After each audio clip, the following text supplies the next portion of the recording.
Bonjour les amis, j'espère que vous allez bien. On se retrouve aujourd'hui pour parler encore du conflit des tensions, je peux dire, entre le Niger et le Bénin. Kémy Séba a fait une sortie pour moi qui m'a semblé très intéressante, où il explique pourquoi le Bénin, avec Patrice Talon, est en train de faire une grave erreur.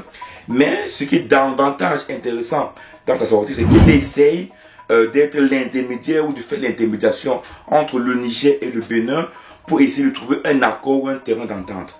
Parce qu'il dit clairement ici que, comme vous savez tantôt, la France, bien sûr, est le premier coupable de cette tension entre le Niger et le Bénin.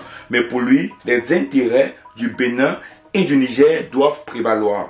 Donc, il explique clairement ici là que il est important que ces deux pays puissent s'entendre, puissent avoir un accord pour permettre à ce que les deux pays soient gagnants dans ce projet d'exploitation du pétrole nigérien. Je laisse écouter la vidéo et on se prend juste après. Mon allocution aujourd'hui va porter sur une thématique précise qui est la crise diplomatique qui se déroule entre le Bénin et le Niger. Une crise diplomatique qui aurait pu être évitée si le président Talon, plutôt que de prendre en otage les Béninois, avait compris qu'à une période historique, à un cycle géopolitique historique, où une grande partie de l'Afrique de l'Ouest a décidé de tourner le dos à la France-Afrique et au néocolonialisme, il était plus sage de ne pas chercher à renforcer les liens avec une entité que nous sommes en train de chasser aux quatre coins du Sahel. Mais le président Patrice Talon n'aime en faire qu'à sa tête. Parce que le président Patrice Talon ne pense pas en fonction des intérêts de la population. Le président Patrice Talon pense en fonction de comment il peut améliorer ses affaires en tant que businessman, puisque pour lui, le Bénin est une plantation dont il est le patron et il cherche à en tirer profit à travers diverses interactions avec d'autres négriers, d'autres esclavagistes contemporains, comme les gens de l'Élysée. On a tous entendu les généraux français, le Cointre, je crois, si je ne m'abuse, peu importe son nom, qui s'est exprimé en disant que, d'une façon ou d'une autre, ils chercheront à recoloniser les parties, les pays qu'ils ont perdus récemment. Et il y a un adage qui dit « l'ami de mon ennemi est potentiellement mon ennemi ». C'est quelque chose qui est du domaine de la logique. Lorsque l'Ukraine a accepté d'accueillir les bases de l'OTAN, alors que l'accord qui était prévu initialement était que l'OTAN ne devait pas se rapprocher de la Russie, le président Vladimir Poutine a estimé que c'était une défiance, une déclaration de guerre, que l'Ukraine devienne un réceptacle pour l'OTAN, pour que l'OTAN puisse braquer ses canons, ses chars, ses armes contre la Russie. La suite, on la connaît. Une chose est certaine, ce n'est pas ce que nous souhaitons entre le Bénin et le Niger. Il n'est un secret pour personne que je suis un Béninois patriote qui défend mon peuple, mais qui défend aussi le peuple noir dans sa globalité et qui défend l'unité des diverses formes d'africanité. Je n'aurais pas l'attitude incendiaire du président Talon, qui est une attitude lâche, fort avec les faibles, mais faible avec les forts. Mais parfois, l'erreur que fait le président Talon, c'est de confondre certaines entités qu'il considère faibles, alors qu'elles sont fortes. Et c'est ce qui s'est passé lorsqu'il a voulu agresser le Niger, d'accord, en suivant les désirs de Macron, non pas de la CEDEAO, parce que c'était Macron qui faisait la pression à la CEDEAO, et la CEDEAO a suivi comme un groupe de caniches. Et Talon était en première ligne pour agresser son pays frère.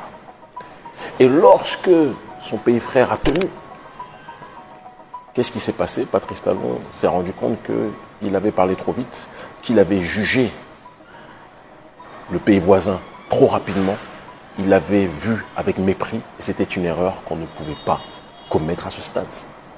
Il a rétropédalé sans jamais s'excuser réellement. Il a rétropédaler sans jamais être dans une démarche d'apaiser sincèrement. En disant, il y a le temps de la guerre, il y a le temps du dialogue. Ce n'est pas comme ça que les choses fonctionnent, monsieur Talon. Le Niger a expulsé l'armée française. Vous accueillez des instructeurs français.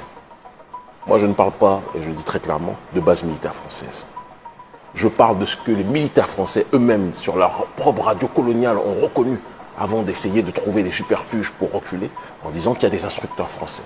Ils ont dit qu'il n'y a pas de base militaire permanente, il n'y a pas de groupement militaire permanent, ce qui signifie qu'il y a des groupes militaires et une collaboration militaire qui s'appuie sur différentes séquences, d'accord, simultanées. Et cette collaboration est connue de tous et de toutes.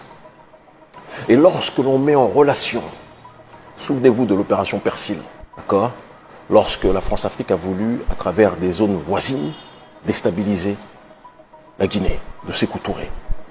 Souvenez-vous, lorsque les autorités françaises récemment ont dit que les pays qu'ils ont perdus, ils vont tout faire pour les réoccuper, pour les déstabiliser, tout faire pour agir de telle sorte que ceux qui ont eu l'outrecuidance, selon eux, de les faire reculer, seront des régimes qui vont chuter. Lorsque l'on met cela dans le contexte, et qu'on apprend que Talon renforce des liens de manière maladive, excusez-moi, avec ceux qui ont été chassés par le Niger, lorsqu'on leur rajoute à cela que le chef de l'Africom, l'Africom c'est le haut commandement, d'accord, américain, militaire américain sur le continent africain, l'Africom qui est, avec l'armée française, l'entité co-responsable de l'assassinat de Kadhafi et de la déstabilisation de la Libye. Patrice Talon, de son analphabétisme géopolitique, invite donc les deux entités qui ont contribué à détruire le Sahel et à assassiner le frère, le guide, Muammar al-Kadhafi. Et donc Patrice Talon appelle les meurtriers pour que ceux-ci l'aident à soi-disant pacifier ce qu'eux-mêmes ont créé.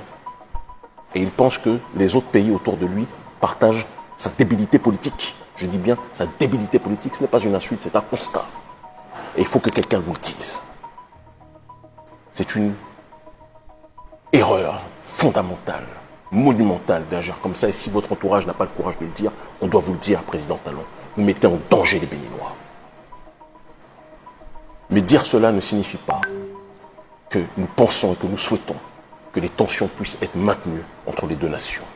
Il y a un proverbe africain qui dit « Quand les éléphants se battent, c'est l'herbe qu'ils foulent qui souffre. » Notre peuple souffre au Bénin, au Niger. Et donc je le dis avec amour à mon grand frère, le général Tiani, que je respecte de manière infinie, et il le sait.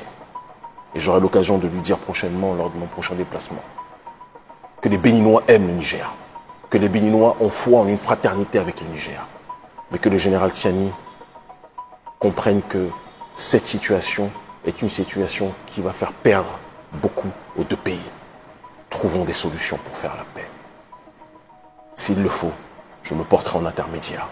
Parce que même si le président Talon est un adversaire politique, cette situation dans laquelle il nous a plongé par son agressivité et sa volonté de collaborer avec les pires ennemis du continent africain, la situation dans laquelle il nous a plongé va faire en sorte que les deux pays vont être en difficulté.